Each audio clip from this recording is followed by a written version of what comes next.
मैं केवल 10 क्वेश्चनों पर चर्चा करूंगा। बीएड सेकेंड का द्वितीय वर्ष जो मुख्य इम्पोर्टेंट परीक्षा है उसके लिए द्वितीय प्रश्न पत्र है। BD 202 अधिगम के लिए आकलन, जिसमें सबसे पहले प्रश्न है, अविक्रमित अनुदेशन के क्षेत्र में उद्देश्यों को व्यवहारिक रूप में लिखने पर किसने बल दिया था? इसका सही आंसर है सी, रॉबर्ट मैगर ने इस बात को बहुत ज़्यादा अधिक क्षेत्रों पर बल दिया था।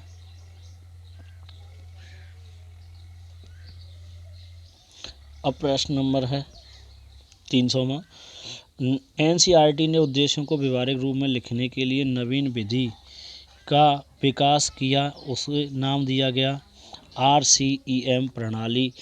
300 का आंसर सही है ए। प्रत्यास्मरण करना किसके अंतर्गत आता है? 301 प्रश्न में है, इसका आंसर है ज्ञान के अंतर्गत आता है। सामान्यीकरण किसके अंतर्गत आता है? 302 का आंसर है बोध के अंतर्गत आता है। प्रश्न नंबर 303, परिकल्पना की स्थापना किसमें की जाती है? प्रयोग से। 303 का उत्तर है प्रयोग से। अनेक को एक करना क्या है?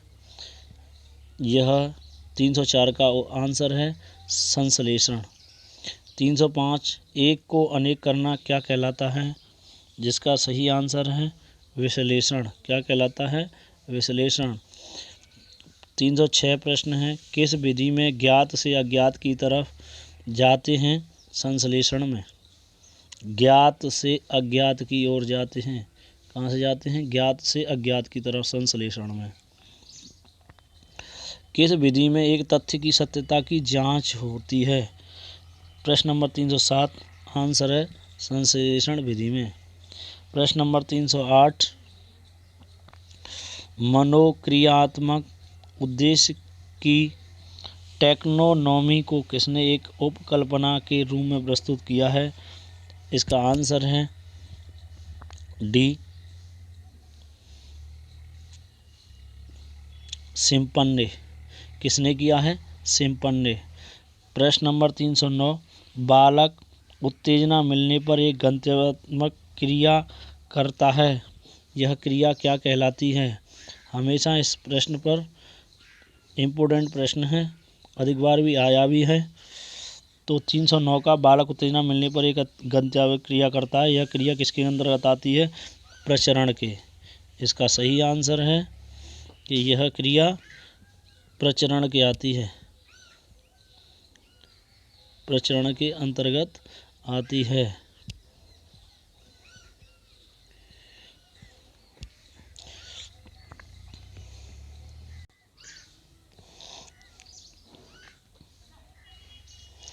प्रश्न नंबर 288 में,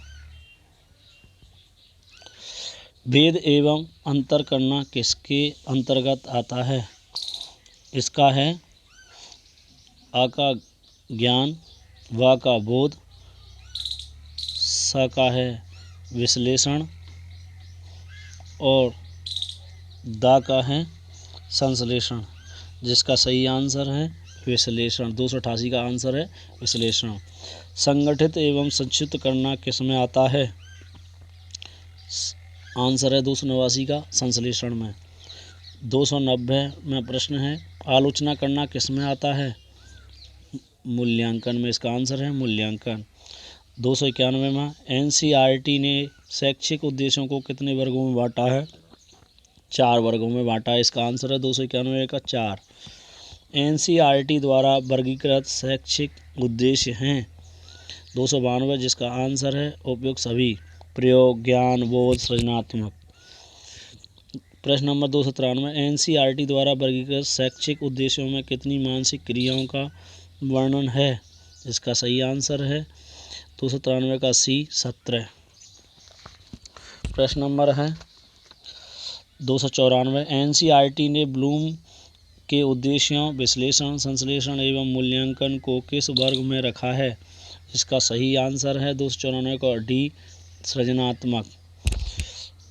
किसने उद्देश्यों को व्यवहारिक रूप दिया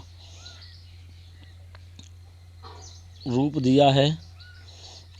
जिसका सही आंसर है 295 का डयू करने। किसने दिया है? डयू करने।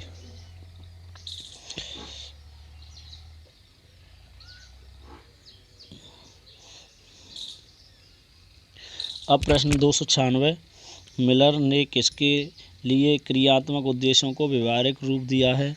वी सैन्य प्रशिक्षण के लिए। प्रश्न नंबर 297, उद्देश्यपूर्ण निर्धारित साक्ष्य होता है जो किसी कार्य या क्रिया का मार्गदर्शन करता है। यह कथन है कॉर्टर वी गुड का। आंसर है ए। प्रश्न नंबर 298, सीखने का उद्देश्य अपेक्षित परिवर्तन का वर्णन है। यह कथन है सी आई के डेविस। कौन है? आई के डेविस।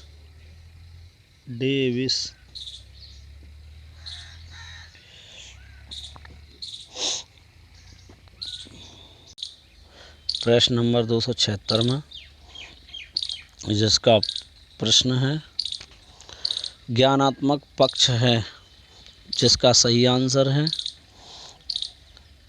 ज्ञान कौमा बोध। ए में, बी में है अनुपयोग, सी में है अ एवं ब दोनों, इनमें से कोई नहीं। 276 का आंसर है सी ज्ञान बोध और अनुपयोग। अगर ऐसे कहीं भी क्वेश्चन आता है परीक्षा के अंदर तो अगर नहीं मालूम है तो अ और व दोनों लगाएं। अगर दिया हुआ है तो 90% सही जाने की चांस हैं। अगर नहीं आता है तो आप अ और व दोनों लगाएं। अगर आता है तो आप सही ऑप्शन ढूंढ लें तो आपकी 90% हेल्प मिल जाएगी। अधिकतर अ और व दोनों ही होते हैं। प्रश्न नंबर 277, बोध का आधार होता है। उत्तर है 277 का अत्यंत सूक्ष्म, गहरा, अलौकिक। आंसर है उपयुक्त सभी। मैं पहले ही कह चुका हूँ कि उपयुक्त सभी सही होते हैं अधिकतर। 278वां प्रश्न है अनुदेशात्मक उद्देश्यों की पूर्ति के लिए अध्यापक का प्रमुख कार्य है पाठ योजना का निर्माण, अधिगम का मूल्यांकन, प्रश्न पूछना, उपयुक्त सभी। तो 278 का आंसर है उपयुक्त सभी। प्रश्न नंबर 279, ब्लूम के अनुसार भावात्मक क्षेत्र की शैक्षिक उद्देश्य होता है। आंसर है इसका ए अधिग्रहता। 280 प्रश्न, भावात्मक पक्ष का प्रथम स्तर है आग्रहण। ए सही है। 281वां, भावात्मक पक्ष का अंतिम स्तर है 281 का आंसर है डी चरित्रीकरण। 282 प्रश्न है क्रियात्मक पक्ष का प्रथम स्तर है, इसका आंसर है उत्तेजना। 283 प्रश्न क्रियात्मक पक्ष का अंतिम स्तर है, जिसका आंसर है डी आदतों का निर्माण। प्रश्न नंबर 284, इन उद्देश्यों को शिक्षक छात्र की अंतःक्रिया द्वारा प्राप्त किया जा सकता है। 284 का आंसर है भावात्मक पक्ष द्वारा। 285, प्रशिक्षण से किन उद्देश्यों की प्राप्ति की जा सकती है। आंसर है क्रियात्मक पक्ष से। प्रश्न नंबर 286, व्यावहारिक रूप से एक शैक्षिक उद्देश्य वह योग्यता अथवा कौशल है जिसे कि बालक द्वारा संतोषजनक शिक्षण अधिगम स्थितियों में ग्रहण तथा विकसित किया गया है। इसका आंसर है सी हास्टन। प्रश्न नंबर 287, व्याख्या। इसका आंसर है व्याख्या एवं निर्णय करना किसके अंतर्गत आता है। 287 का आंसर है वी बोध के अंतर आता है। किसके अंतर्गत आता है? बोध के अंतर्गत आता है, जिसका आंसर होगा वी बोध।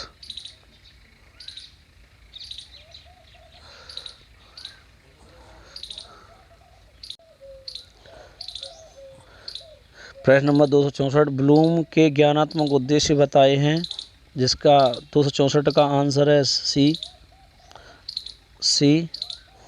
6।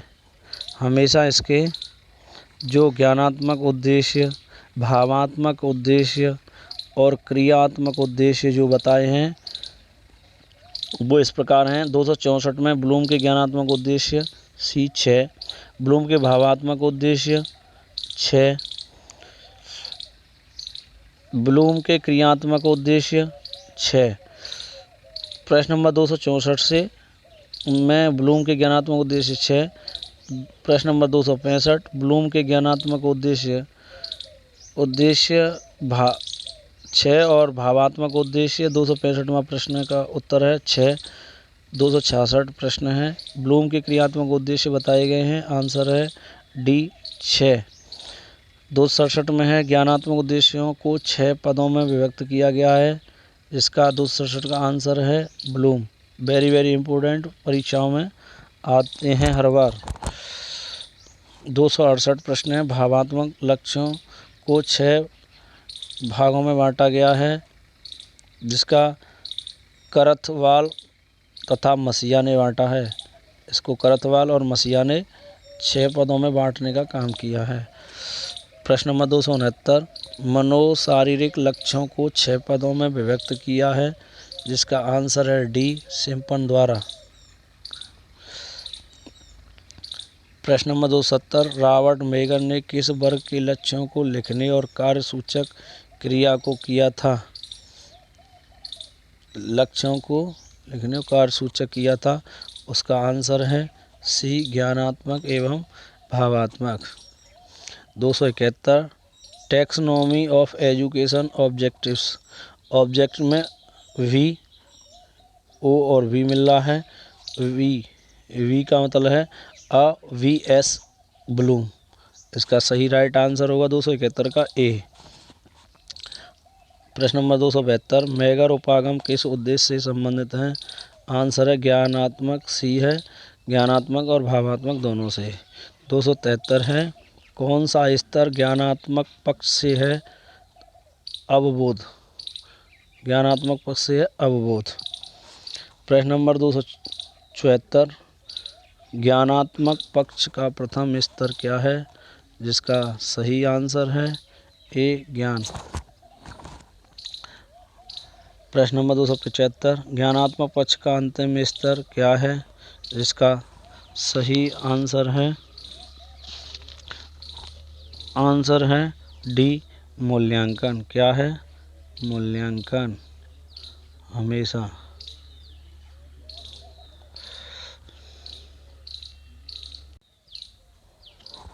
प्रश्न नंबर 253 निम्न में से उद्देश्य को व्यवहारिक रूप से निर्धारण की आवश्यकता किस कारण होती है?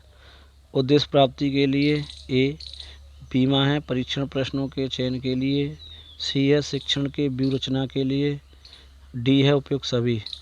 आंसर है इसका 253 का डी उपयुक्त सभी।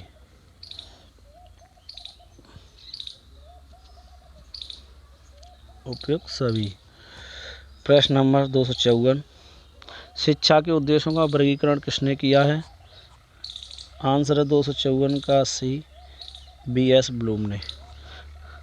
प्रश्न नंबर 255 शैक्षिक उद्देश्य के क्षेत्र में सबसे पहले महत्वपूर्ण कार्य ब्लूम ने कब किया था? जिसका ए आंसर है 1956 में ब्लूम ने। प्रश्न नंबर 256 ब्लूम ने शैक्षिक उद्देश्यों को कितने भागों में बांटा? 3 भागों में। प्रश्न नंबर 257 ब्लूम द्वारा विभाजित शैक्षिक उद्देश्य का भाग है उपयुक्त सभी। 258 अनुदेशात्मक उद्देश्य से आशय व्यक्ति के व्यवहार में वांछित परिवर्तनों से है जिसे हम शिक्षा द्वारा लाने का प्रयत्न करते हैं, जिसका आंसर है ए 258 का ईजे फर्स्ट। प्रश्न नंबर 259 RCEM के मतानुसार अनुदेशात्मक वर्गीकरण में कौन सा तत्व नहीं आता है? संश्लेषण। वर्गीकरण में कौन सा तत्व नहीं आता है? संश्लेषण। प्रश्न नंबर 260 अनुदेशात्मक उद्देश्य निम्न में से किसकी भूमिका नहीं निभाते हैं? भविष्यवाणी की। प्रश्न नंबर 261, किन कारणों से उद्देश्य को व्यवहारिक रूप से निर्धारण की जरूरत होती है? जिसका आंसर है 261 का डी उपयुक्त सभी। शैक्षणिक की व्यूहरचना, परीक्षण प्रश्न के चयन हेतु, उद्देश्य प्राप्ति के लिए, ये सारी उपयुक्त सभी का निर्धारण की जरूरत होती है। प्रश्न नंबर 262, ज्ञानात्मक उद्देश्यों को व्यवहारिक रूप में लिखने की विधि को दिया जाता है। जिसका 262 का आंसर है रॉबर्ट मेगर ने। प्रश्न नंबर 263, क्रियात्मक उद्देश्यों को व्यवहारिक रूप में लिखने की विधि को कहते हैं। विधि को दिया है रॉबर्ट मिलर। जिसका आंसर है सी।